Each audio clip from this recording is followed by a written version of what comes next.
Hello everybody, how are you all doing? So today we're talking about the Swedish language, and this is going to be a little bit of a shorter video, but I want to talk to you about my experience in learning the language. So I'm not going to teach you any Swedish, I'm just going to tell you how it was learning Swedish. Was it difficult? Was it easy? Were there interesting problems? So let's talk about that. So, a funny little anecdote.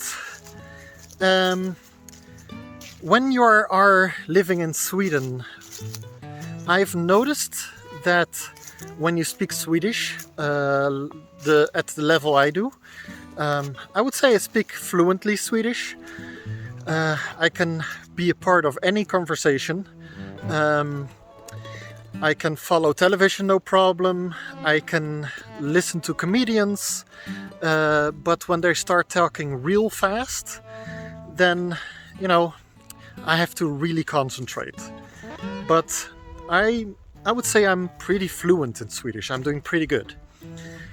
Now, when you are on that level and you have been living in this country for 10 years, you do get some Swedish people saying, wow, you know the language so well and you've only been here for 10 years. Swedish is difficult to learn. And I think it's kind of funny to hear that. So they think Swedish is difficult to learn. And every time they say that to me, I have to try not to laugh. Because for me it wasn't difficult to learn. Of course it took a lot of effort, but effort isn't the same as difficult. It took time, it took practice and practice and practice. But it doesn't mean it was difficult. It was just, I had to put in a lot of effort. Now, how difficult a language is to learn is very relative. It has to do with your experiences in life, what other languages do you already know, and are you a smart person? Are you already good at learning languages? So before I started learning Swedish, I could speak Dutch fluently, I could speak English fluently. I've had 1 year of education in German in school and 1 year of education in French at school. But I do not speak any French or any German. I only spoke Dutch and English before I started learning Swedish. Now, everybody does say that everybody knows that when you know more than one languages, it's easier to learn a third. It's always easier to learn more languages than your first one. The very first language is the hardest to learn. So if you have grown up with only Dutch in your life, and then you need to start learning your second language, English, that is going to be the hardest. But then after your third, so once you've got your second language, and then you start learning your third, it's going to be easier. And that is because you already know what a different language can look like. You already know some different rules. You know that things can be different than your language. There are also different language families. Swedish, Dutch, English, German all belong to the Germanic language family. And since these are in the same family, they have a lot of similar words and a lot of similar rules. The same goes for, I believe, Italian, French, Spanish, and maybe Greek. I do believe all of those are Latin family languages, which means they have similar rules between each other. So it's in such a way that from one Germanic family to another, it's easier to learn. When you're a Dutch person and you hear a German person talk, you might not be able to speak German, but you might get an idea of what they're talking about just because the language sounds the same. There are similarities. And that is how you can tell if a language is from the same family.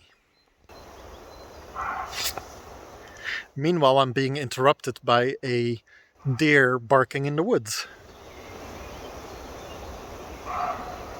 Yeah, you hear that? That's a deer. That's not a dog, a deer.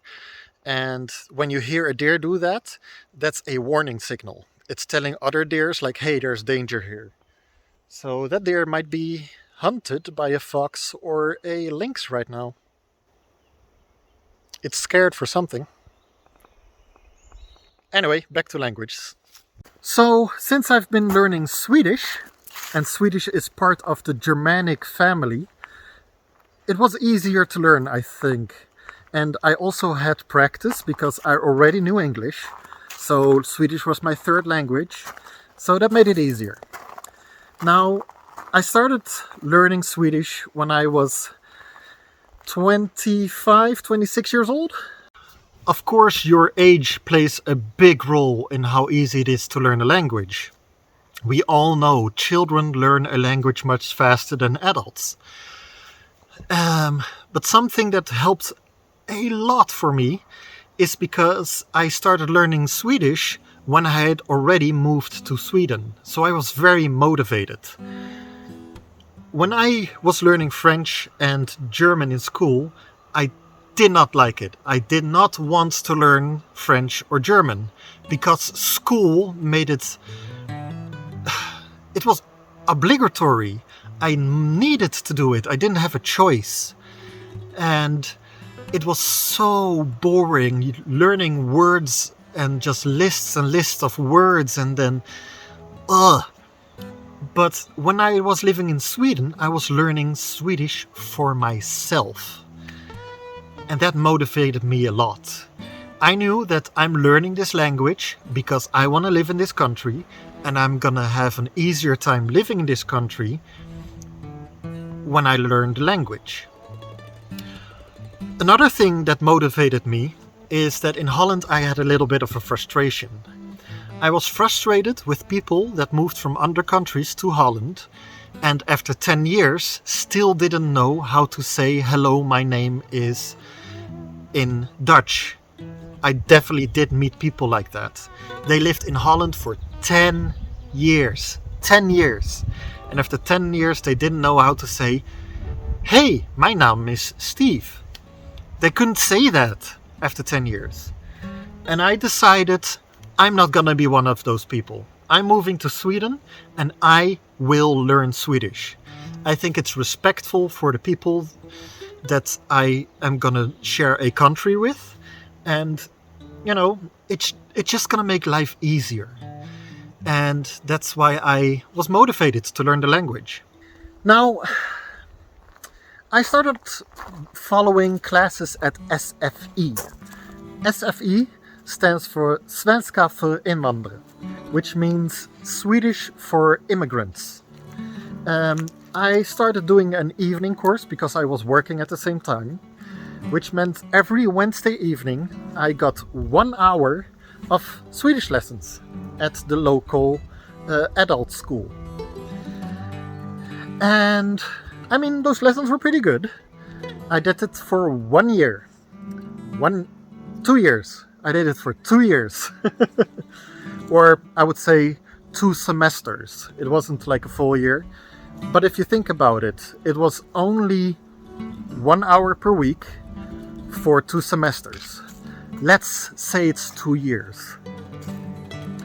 Which means in 1 year there is 52 weeks. So if it's an hour a week, it's only 52 hours. But then you don't go every week because there's vacations and there's days off and sometimes you're sick. So probably a little bit less than 52 weeks. But then you times it by 2 for 2 semesters. So it is 104 hours of Swedish. Probably closer to 80 hours of Swedish that I've been learning at SFI. So that is all I needed. I didn't need more. Because first of all, I didn't think it was that difficult to just learn this language. So 82 hours of actually sitting there and practicing. Now, remember, that didn't make me fluent. That only gave me the rules to know the language. It's kind of like getting your driver's license, right? While doing lessons to learn to drive a car, that's when you learn how to operate a car and what the rules of traffic are like.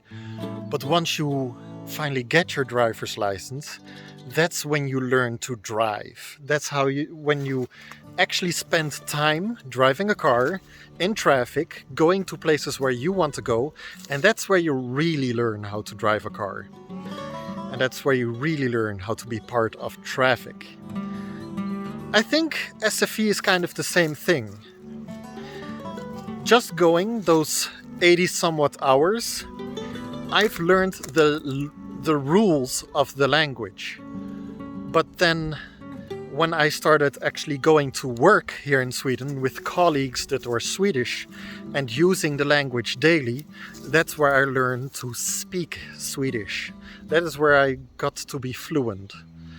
So I would say I've learned most of my Swedish by myself with my colleagues just at work talking to them. So if you are thinking of moving to Sweden, I would definitely suggest going to SFE. If you can, for a lot more time than I have, because I would have liked more lessons than I did. But then get into social groups, go to clubs, meet up with Swedish people, talk to your neighbors, do all kinds of social things so that you can, learn the language actually in life instead of in a lesson. And yeah, I would say for the first time ever, I enjoyed learning a language, because at school it was so boring learning German and French, but I really liked learning Swedish. Partly because it was for myself, partly because it wasn't too difficult, and it just, I don't know, for some reason it was fun. So much fun actually, that nowadays I'm also learning Spanish. If you haven't heard about it yet, there is an app you can use on your phone. It's called Duolingo. I'll show it right here. This app, if you are planning to come to Sweden or live here or have vacations here, or even any other languages, it supports so many languages. Download this app and use it. You can do a lesson for 5 minutes per day, maybe even 3 minutes per day. And it's a lot of fun. It really helps you learn a language. And today I'm actually learning Spanish with Duolingo. I'm not being sponsored by them, they're not paying me to say this. I just really like using this app to learn a language. So, yeah. ¿Cómo estás? Mi nombre es Steve. Jag habla español, men en poco español. So, yeah. Don't be afraid. Just start learning Swedish. Start with Duolingo. I think you will make a good start by doing that, using that app before you go to SFE. And I hope this video helped you out. I certainly enjoyed learning Swedish. It is not as difficult as Swedish people think it is, but who can say? Maybe it's more difficult for you. But then I would say just, spend 5 minutes a day. You have 5 minutes, no matter how hard it is. 5 minutes is something you can do. All right, thank you for listening and see you all next time. Bye!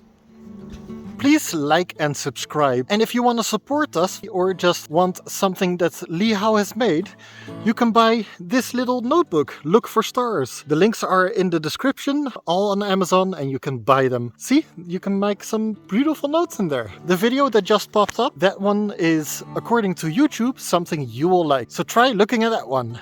See you all later. Bye.